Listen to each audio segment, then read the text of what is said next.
Hello and welcome! Silrace here with Build Showcase. Build on your screen right there. Pause the video if you wish to copy the exact main components, also listed in the description below. Hunchback 4P. Note at the time of recording I have finished mastering pilot skill wise the Hunchback 4P. So if you don't yet have the pilot skills, you're going to see less performance from this particular build. And also note that no modules whatsoever were installed, so if you have the modules to go with this build, you're obviously going to see performance increase as well.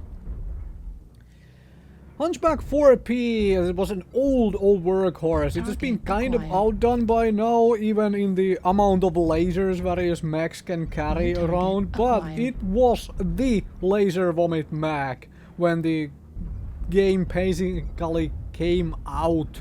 It was the laser vomit thing. Like, if you wanted to run a whole lot of lasers, you just Hunchback 4P. Go!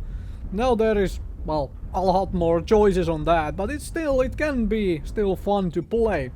And with that said, it's also not quite as tanky as it used to be, because, well, Hunchbacks used to be quite tanky little things, but these days more, well, things carry bigger guns and more guns and so on, so it's not quite as tanky, it's a bit more fragile now.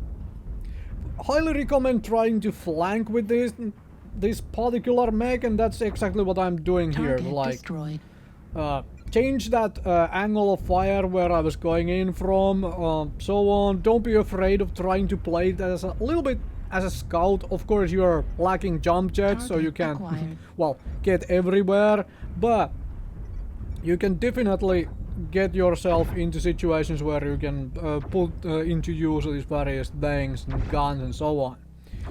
Now, a simple change for this build is to do a little bit of swapping around of tonnage and get one more medium laser into this thing by exchanging the head small laser, which I have, for another medium laser.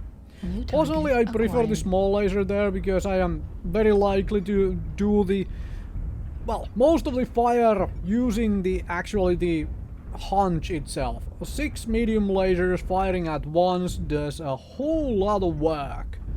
And I'm just wandering around down here trying to figure out exactly what is going on with my team and where is everybody, and like, do I have to go back to try to protect people who are, you know, lagging behind a little bit, because this seems like a very much of a let's all run through this one side.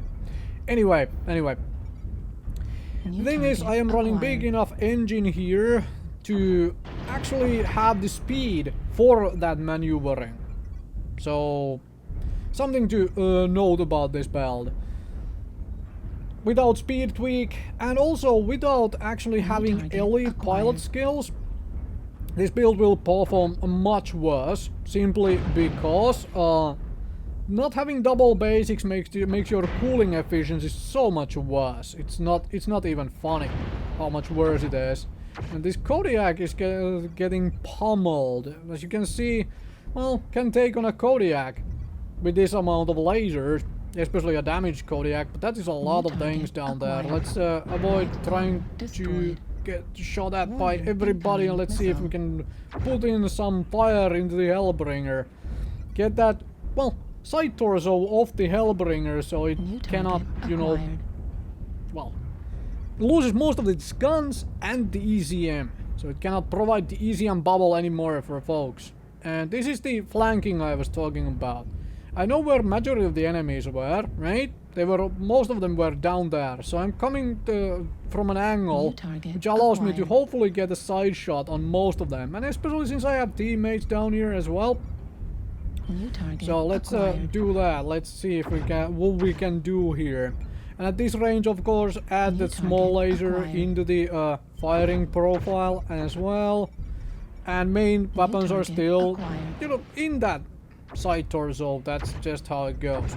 Now, focusing a fire is good thing to do, but sometimes you can't afford to do that, especially, well, especially when you're trying to survive as well. And this is a very open spot, hoping to get some well, support from the top there. Unfortunately didn't happen. Teammates are dying a little too fast. So let's go back here and try and find the folks where I can keep on fighting without dying for it, right? Center torso, critical That's the main point, after all. Incoming missile. Stay alive Left and arm, keep on critical fighting. damage. Of course, Shadow Cat is a tough bugger to take on. Left Can torso basically, destroyed. well, know that I will Left arm die. destroyed. Let's do damage before Medium dying, laser essentially. destroyed. Heatsink destroyed.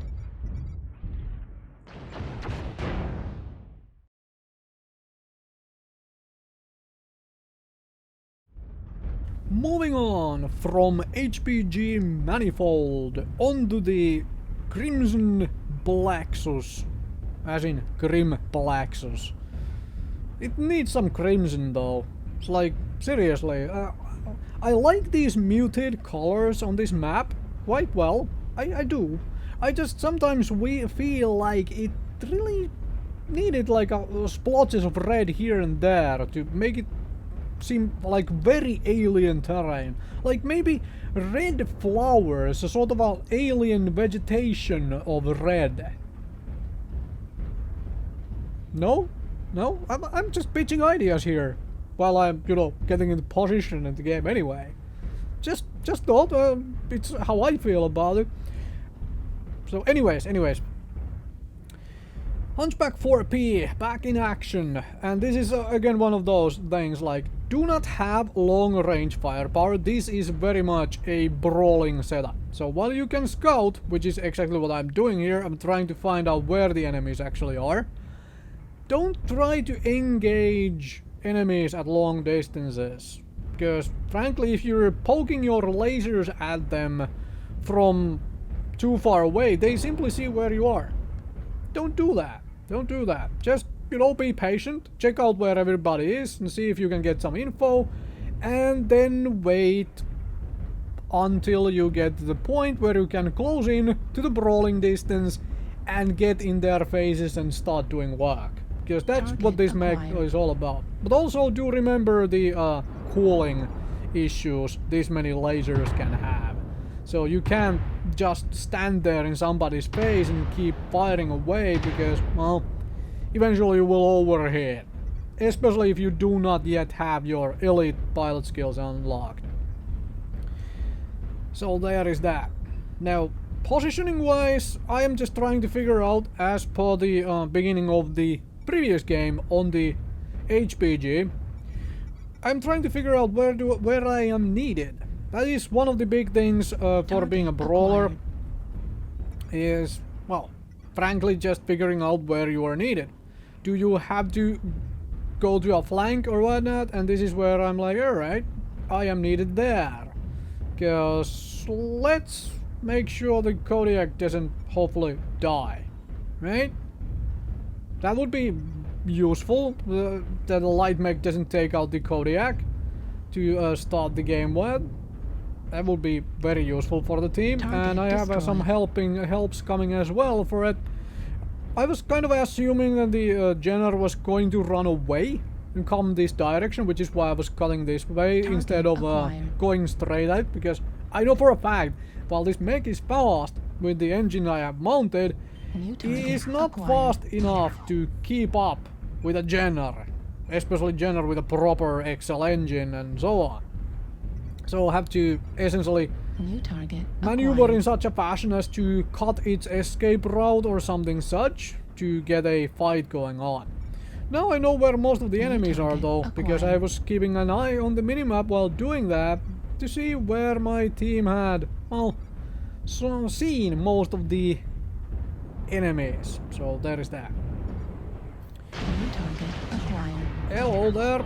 Would you folks want some more lasers in your face? Of course, my team is very far to the right from me. That's fine. I am just poking around, seeing if I can get anything done on this flank. And also, this way, the Kodiak is safe in moving forward, as you can tell. I am guarding the back of the Kodiak, and I say good job sometimes to do.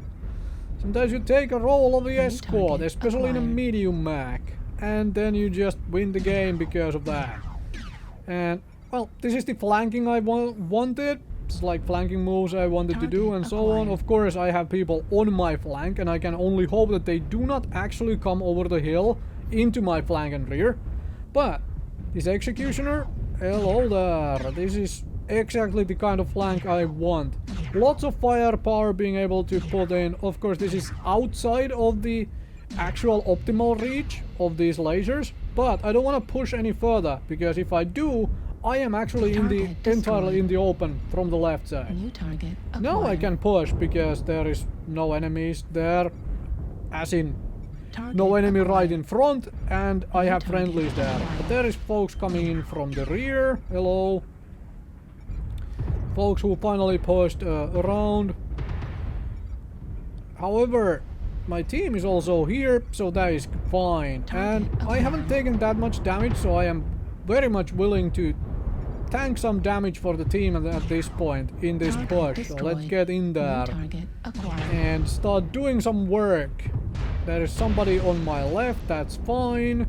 This Timberwolf is scary, however, so let's deal with the Timberwolf. Heat sink destroyed. And hello, folks.